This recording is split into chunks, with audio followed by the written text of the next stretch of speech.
Bon voilà, chers amis, je vais rapidement lire comme reçu le message reçu par nos réseaux. Le message reçu, on le dit simplement. Charles Zachary Boao et Claudine Mounari, les deux tops de la République démasqués. On dit les changements sont en marche et c'est pour très bientôt au Congo-Brazzaville. Et ils se feront sans Claudine Mounari et Zachary Boao.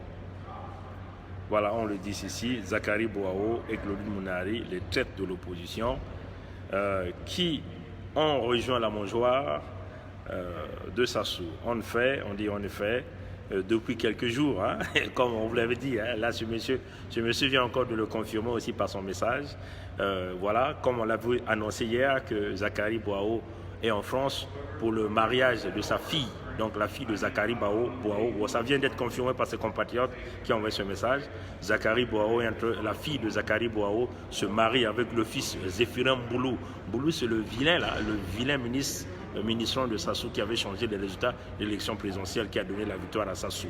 Donc le compatriote le dit, je vais simplement le lire. Voilà, donc on le dit, Zachary Boao se cache dans Paris, où il est venu pour assister au mariage de son enfant avec celui du vautour Mboulou, ministre de Sassou. Ça se confirme encore. Je viens de recevoir ça, voilà pourquoi je le lis avant de vaquer à mes occupations. La semaine prochaine, c'est tout le gouvernement du dictateur qui sera dans les Champs-Élysées pour célébrer ce mariage. Ça c'est ce qu'on dit. Entièrement financé par le Trésor congolais, où Madame Mboulou est première fondée du pouvoir. Madame Mboulou est première fondée du pouvoir. Donc fondée du pouvoir, du trésorier payeur général. Il dit le trésorier payeur général est sur place. Vous pouvez le vérifier. C'est ce que le monsieur nous dit. Vous pouvez le vérifier. Donc vous voyez que c'est l'argent de l'État qui est mis en jeu. Donc la semaine prochaine, vous verrez tout le régime de Sassou là, sur les Champs-Élysées, en train de célébrer le mariage.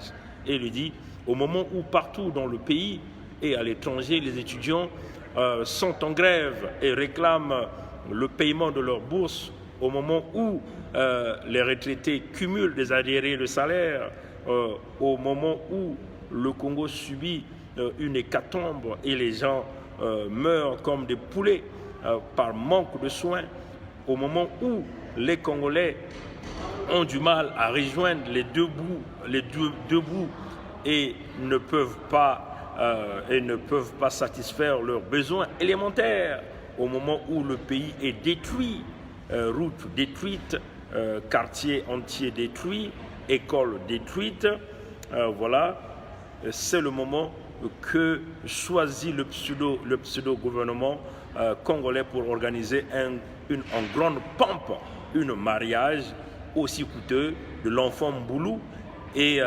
cautionné par le faux opposant Charles Zachary Boao. On comprend mieux pourquoi,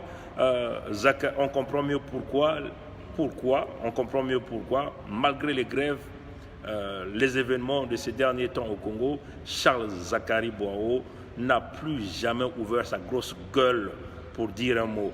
On comprend aussi pourquoi Claudine Mounari, cette femme, bon, je ne vais pas rentrer dans les insultes qu'il a précisées, voilà, je vais sauter dans cette partie. Et Claudine Mounari, la présidente de la fédération de l'opposition, à quelques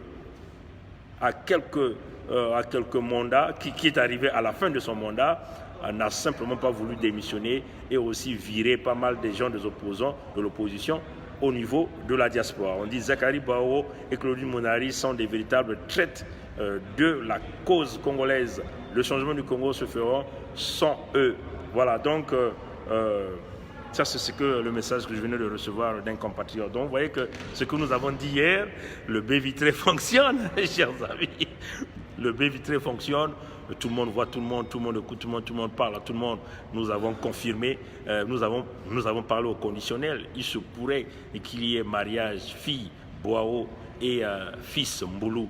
Bon, là, le compatriote vient de le confirmer et on confirme encore que la femme de Mboulou est fondée du pouvoir, deuxième fondée du pouvoir, ce qu'il dit, elle est fondée du pouvoir du Trésor public congolais. Le trésorier payeur général, donc le TPG du Congo, est aussi là à Paris. Donc, c'est sûr que le compatriote vient de dire que tous les gens de ce régime seront à Paris pour célébrer ce mariage. Vous voyez que, peuple congolais, vous êtes foutus si vous ne chassez pas hors d'état de nuire ces voyous de la République, ces crocodiles. Si vous ne chassez pas hors d'état de nuire, ben ça sera dommage. Vous voyez qu'au lieu de célébrer au Congo, là, ils viennent vous attaquer même en plein Paris. Mais vous devez même boycotter ce mariage, créer des stratégies pour boycotter ce mariage, parce que ça va se payer avec l'argent du contribuable congolais. Pendant ce temps, les retraités sont en train de cailler, les étudiants sont en train de pleurnicher, les travailleurs sont en train de courir de gauche à droite pour chercher de quoi manger. Et pendant qu'on vous fait payer les routes au Congo, eux-mêmes, ils ont des véhicules avec des laissez-passer qui ne payent pas. La taxe foncière est arrivée, vous n'avez rien. Souvenez-vous, hein, même la petite entreprise de transfert de fonds qu'on appelle Chardon Farel, le pauvre, on l'a mis en difficulté. Pourquoi on l'a mis en difficulté? Parce que c'était un entrepreneur du Sud, alors qu'il a embauché quand même pas mal de gens qui faisaient des transferts. Parce que, comment on appelle ce monsieur-là, nous allons revenir sur ça. Celui qui s'occupe des communications de Sassou, des télécommunications de Sassou, pas le ministre, comment on l'appelle? Merde, c'est le nom qui s'échappe.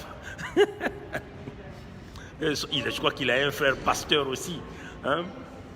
Comment la Coutinho? Non, Castanou a mis des stratégies. Castanou a mis des stratégies pour le transfert d'argent au Congo pour casser le prix, sans pourtant qu'il y ait une régulation au niveau même des services de Sassou.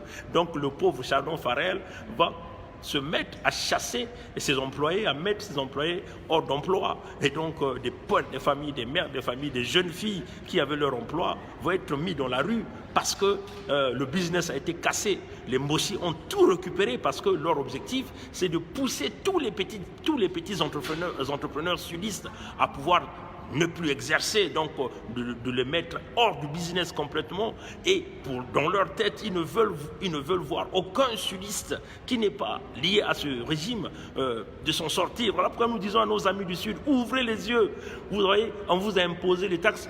Tous ces petits commerçants-là qui faisaient leur petit commerce, ces jeunes entrepreneurs du Sud qui faisaient leur petit commerce avec des véhicules, aller acheter de la marchandise, aller vendre à Pointe-Noire ou à Brazzaville, ne peuvent plus le faire parce que un poids lourd paye maintenant 40 000 par péage, donc ils ne peuvent plus. Ces jeunes qui se démerdaient dans le système d'aller acheter du charbon pour venir vendre ne peuvent plus exercer parce que ces gens-là sont décidés de briser le Sud complètement, de ne pas permettre à un jeune de pouvoir émerger économiquement. C'est ça le plan de Sassou. Si vous ne comprenez pas ça et vous ne vous levez pas, et vous voyez des fêtes, là on vient même vous faire des fêtes à Paris en grande pompe avec tout le régime de Sassou, payé avec l'argent du contribuable congolais, alors que Boao aille au diable. Le Congo se libère, j'aurai le dossier de Boao, je vais travailler spécifiquement dans le dossier du fils de Sassou, de la fille de Sassou et tous ces grands titans-là. Il y a 5 individus que moi j'ai travaillé spécialement pour leur dossier parce que je dois récupérer tous les francs qu'ils ont volé au peuple congolais. Et nous allons le ramener au peuple congolais. Tout le travail que nous allons faire, nous allons simplement demander à ceux qui vont diriger de nous donner les moyens nécessaires pour faire ce travail dans la tranquillité. Et nous donnerons un cap de maximum 1 année et demie pour récupérer tout l'argent que ces gens-là ont volé au Congo. On va le dire. Ce nouveau président qui vient au Congo, s'il peut nous faire confiance de travailler sur ce dossier, je le ferai. Je vous ramènerai tout l'argent qu'ils ont volé au peuple congolais. Chers amis, ça sera un challenge que je vais mettre et je sais que j'arriverai à le faire parce que je connais ce qu'il faut faire. Que Dieu nous garde, que Dieu nous bénisse. Passez une bonne journée. Au revoir.